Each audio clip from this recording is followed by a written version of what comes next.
What's happening, everybody? It's your Uncle Weezy here, coming at you one more time today to break down one of the fights from UFC Vegas 28. I want to go over the what I think is a very interesting women's MMA fight between Fiorot and Marina Moroz. I have the matchups here for you guys. And for those of you who have seen my videos before, when I like to break down fights starting with the measurables and the career experience, go over to the striking and grappling stats, and then go over here to the strength of schedule and the last 5 fights for each fighter. Manon only has one UFC fight, so the numbers, aren't as helpful as they are when you got a little more experience in the UFC. However, I think that there's some really important things that the stats aren't actually telling us that are in the stats that I can break down for you to give you an idea about this fight. One of the first things that I wanted to mention here is if we talk about the measurables and the career experience, we see that Moroz is actually younger. 29 years old compared to 31 for Fiorot. Fiorot is a prospect. Her career is only 2 years and 11 months, 11 days long as of today.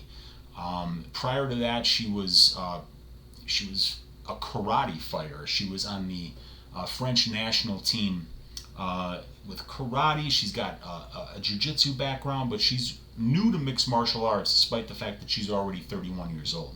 So even though Moroz is the more experienced fighter here, she's going to be younger by 2 years. We got the same height here. Manon Fiorot, 66-inch reach. UFC Stats has her at 65-inch reach here. UFC Stats also has Manon as an orthodox fighter. That's incorrect. She is definitely a southpaw. I've watched every one of her fights. She's not an orthodox fighter. And what's interesting about that is if you look at Marina Moroz here, you could see Mayra Bueno Silva, Mazo, Hill, Esparza, Danielle Taylor, Stanchu, Latorno, and Calderwood, all orthodox fighters. This is going to be the first southpaw that Moroz has faced in the UFC. And for those of you who know what Moroz's skill set is, she is a former boxer, a Ukrainian. While Manon Fiorot was on the French karate team, Marina Moroz was on the Ukrainian boxing team. So Marina Moroz is a boxer. She's got great hands, great striking. And we'll look at some of these striking statistics here in a minute. But for somebody that's a boxer, when they fight somebody of the opposite, that has an opposite dominant hand, it often throws off their jab. So Marina Moroz is somebody that works really well with her jab. She uses her jab to set up everything else that she does. That weapon isn't going to be here against Manon because she is a southpaw, and also she handles distance very well. But we'll talk about that in a little bit. If we go to the pro experience here, we see that Moroz is by far the more experienced mixed martial artist, 13 fights compared to 7. Manon 6-1 career record, 10-3 for Marina. 124 minutes of total cage time for Marina Moroz, while Manon Fiorot has 91 minutes. Average fight time, 13 minutes for Manon, 9.54 for Marina. And as we discussed earlier, Marina Moroz has about 5 years almost of career experience on Manon. UFC fights, obviously Marina way more experience here, having 8 UFC fights in comparison to Manon. 1-0 record for Manon, 5-3 for Marina. We got 106 minutes of cage time for Marina, while only 9.13 for Manon. So obviously this is going to be an area where Marina has a lot of experience and has a pretty big advantage in that respect over Manon. If we go down here to the finish stats, we will see that overall Manon Fiorot has an 83% finish rate, while Marina Moroz has finished 50% of her wins by sub and 10% of her wins by knockout. So a 60% overall finish rate for Marina Moroz. In the UFC, Marina Moroz has never been finished, and overall she has never been finished. The same goes for Fiorot. 2 very tough mixed martial artists here who have never been finished in their career. That's very important to look at. So now let's move on to the striking statistics. And here, like I say, we've only got one fight for Manon, so we can't take too much. We can't put too much importance into the UFC striking and grappling statistics here. But we see she's got a 53% striking accuracy, averaged 11 strikes per minute, landed 5.8 of them. And then Marina Moroz was 4.09 significant strikes per minute out of 13.2 for a 31.01% striking accuracy. That falls into the category of she couldn't hit water if she fell out of a boat. That's really bad. 31% is not good. We also see that there's not much power here. Marina Moroz is one of many UFC flyweights that are women that have no knockdowns in their entire career. Same thing for Manon, but she knocked out Victoria Leonardo. But Leonardo was very tough. She just didn't actually go down. But Manon knocked her out. Defense. Very important number right here. We're going to look at Manon Fiorot, 79% striking defense in her debut. That's incredible. That's a karate stylist is going to work from distance a lot. They're going to use their kicks in order to keep distance. And I've watched all of her fights. This isn't just a UFC thing. This woman is extremely hard to hit. She's very, very sound defensively, and she has a clear power advantage here over Moroz. Moroz she's landed 436 strikes in her UFC career and doesn't have a knockdown. So that's a pretty good sample size. We know that Moroz uses her jab, uses distance well. She throws straight punches down the pipe. She's a very technically sound boxer, but her punches don't hurt. And we cannot say that about Manon. Manon is mean. She uses her legs, she uses her knees, she uses her elbows, and she throws hands really hard.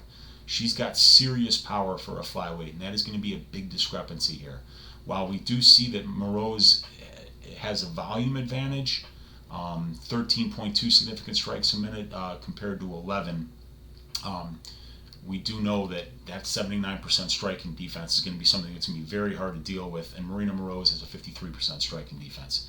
So I've also sorted some statistics here by the female flyweight division. I think I've got, let's see, if this goes down to 35, so I've got 34 flyweights here, and we see that for career finish rate, Manon Fiorot ranked third amongst the 34 that I have. And we see that Moroz ranked right here in the middle at 17th. Significant strikes landed per minute. Manon in her one fight, 5.8. That lands her in 6th place for the division, while Moroz at 4.09 is 18th. So right in the middle as well. And for striking defense, we see Marina Moroz is ranked 17th here with a 53% striking defense, while Manon Fiorot, by a mile. But there's only one fight still. This is a good illustration of how good that strike defense is. The next best in the division is 65.18%. So obviously Manon has some statistics that do jump out. Her power numbers don't jump out on this page, but she is obviously a finisher, 83% knockout rate overall, and very good defensively, 79% striking defense, and she's also very active. In that first fight, 5.8 significant strikes landed, only 1.86 absorbed. That's dominant. We look here as a major red flag is that Marina Moroz is actually getting hit more than she gets hit. She absorbs 4.15 significant strikes per minute while landing 4.09, so about the same rate. Her striking defense, 53%. She has been knocked down before. Once she got knocked down by Valerie Letourneau, and she lost that fight. Grappling statistics. Marina Moroz has 4 takedowns in 8 career UFC fights. She's 4 of 22 for an 18% takedown accuracy, not spectacular. But she has, she landed takedowns against Sabina Mazo. She landed takedowns against Mayra Bueno Silva, and that really helped her win those fights. Manon Fiorot, 1 of 1 on takedowns. She's gotten a takedown in every one of the fights that I've seen her win. The only one that I don't remember getting her a takedown in was in her debut, where she lost against Leah McCourt via split decision. But that fight took place at about 138-pound catch weight. Fiorot's a natural flyweight, so that was up more than 1 weight class, and she kind of got dominated a little bit in terms of the wrestling by McCourt, but she reversed her 3 times, and she also got up the other time. So it's not as if Marina Moroz does get a takedown in this fight that Fiorot is going to be helpless on the ground. She certainly is not. She's a purple belt in jiu-jitsu. She's tough. She's strong, so she can get back up, and she has the ability to reverse her opponents too if they get sloppy. So we see, 1.64 takedowns per 15 minutes as opposed to 0.56 for Marina. Marina has averaged almost a half a submission attempt per 15 minutes, and they have almost the exact same control time at 15.5%. For the defensive numbers, 100% takedown defense on only one attempt for Fiorot.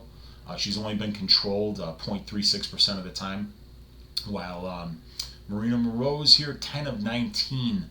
Her opponents have been successful on takedowns, so 47.37% takedown defense.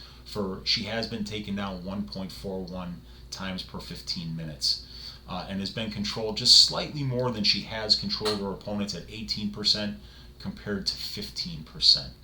So I think one of the narratives that's been coming out about this fight is that, perhaps if Moroz wants to win, she could take this fight to the ground. But Fiorot is good on the ground, and she also has some wrestling in her own right. As I mentioned, she's taken down every one of her opponents in the fights that she's won.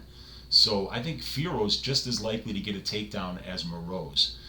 If we look at the strength of schedule, this is obviously the area where the other area where Marina has a big advantage. The first would have been UFC experience and pro experience, and in terms of strength of schedule, Moroz also has a big advantage here. 1.33 ratio to a ratio that can't be calculated because prior to the Fiorot fight, Victoria Leonardo won a UFC Contender Series fight, so she's considered to be 1-0 outside of her fights against Fiorot, so there's no way to provide a ratio here for Fiorot, but obviously Moroz has fought the more experienced opponents. She's fought the tougher opponents. A 1.88 ratio. Her average victory comes over an opponent with a 3 and 1.6 record. Her average loss comes against an opponent with a 5.67 and 5.33 record for 11 total fights. So she's lost to Angela Hill, Carla Esparza, Valerie Letourneau. We can actually take a look at Moroz's opponents here. And we see that the losses came to Letourneau, Esparza, and Hill. So, 3 tough fighters there. Her wins over Bueno Silva, that's a good win. Sabino Mazo, who's 3-2 in the UFC, that's a good win. Danielle Taylor, who's 2-3 in the UFC. Christina Stancio, 0-2 in the UFC. And then in her debut, she caught an armbar from guard against Joanne Calderwood, 7-5. So obviously, if you look at the strength of schedule here, Moroz has fought the more experienced opponents and the tougher opponents. So we look at the last 5, we just kind of went over that. Moroz has fought the tougher opponents. Fiorot wins over Leonardo, Gabriela Campo, Naomi Tataroglu, Corinne Laframboise, and Amanda Lino. That decision win was a 5-round decision win where she got the championship for the EFC, which I believe is in South Africa, if I'm not mistaken. So that kind of takes us through it. Did I have anything else? I think we went through the sorted statistics. Yeah, that's about it. That's what I got for you guys here. I am going to be picking Manon Fiorot. Marina Moroz has never been finished, but I've seen her gas in the 3rd round, and I think that she might try to take down Manon here early. I don't think she's going to like what she sees on the feet. Manon hits harder. I don't think she's going to be comfortable fighting a southpaw standing. We know that she doesn't have any experience fighting southpaws. I think Moroz is going to be a little bit confused here. Fiorot is a very hot prospect. This is a big step up in competition for her, but I think it's fantastic matchmaking because Moroz is a top 15 fighter in this division. I'd say she's probably ranked about 14th or 15th right now in the UFC. So this is a big step up for Manon, but I think she deserves it. She's a finisher. She's got tons of power. She's well-rounded. She's mean, and she's a lefty, which poses problems. So I am gonna probably pick Fiorot by decision, but even though Moroz has never been finished in her entire career, Manon Fiorot is a finisher. And I want to point out one thing that I watched her title fight against Amanda Lino. This was this 5 fights ago for Manon. It was this one right here, 5-round decision. And if you go on YouTube, you can find this video where Manon is being interviewed while the fight is playing on YouTube, and she's talking about how when there's 1 minute left in the 5th round, and she's cruising to a victory here. She's won all 5 rounds clearly. There's no chance that Lino even won a round. Her coach and fiance, I believe, is telling her, finish her, finish her, finish her. And Manon said, this is a title fight. I had won 24 out of 25 minutes. I just didn't want to do anything dangerous. But that's the mentality that Manon has. That's the mentality that her coaches have, is that she is a finisher. She wants to finish fights. And I'm going to be looking at that 3rd round prop on Manon Fiorot. Because Moroz has never been finished, because I've seen her gas, I'm hoping that maybe that comes out at over 12-1, maybe even 14-1, because it's a women's fight. If I get fat odds on that, I'm going to probably throw a quarter unit on Manon Fiorot to win in the 3rd round. I also have a 2-unit straight bet on Manon Fiorot to win this fight at -160. I just see more ways for her to win this fight. I see her landing the more impressive strikes, the harder strikes. I see maybe Moroz getting a takedown or 2, but I don't see her staying on top. I don't see her being able to wrestle much past the 1st round. I think Manon's stronger, and I think eventually she's going to be able to keep enough distance with those karate side kicks that she uses in order to keep Marina at bay, really confuse her. I think this is not, we're going to see Marina Moroz at her worst here. I'm picking Fiorot. I'm picking her by decision, but like I said, I think that she can actually get this done in the 3rd round as well. But Moroz is extremely tough. Big step up for Manon. We're going to find out what this prospect is made of on Saturday. I can't wait for this fight. I hope you guys found this useful. Please leave a like, subscribe to the channel if you want to hear more. I'm going to be breaking down a lot of fights, and we're going to be doing it in depth. So for all you gamblers out there who are looking for something a little bit different when it comes to how your fights are broken down and the analysis you get, leave a like, subscribe. I appreciate you all watching. Thank you. Good luck to you all.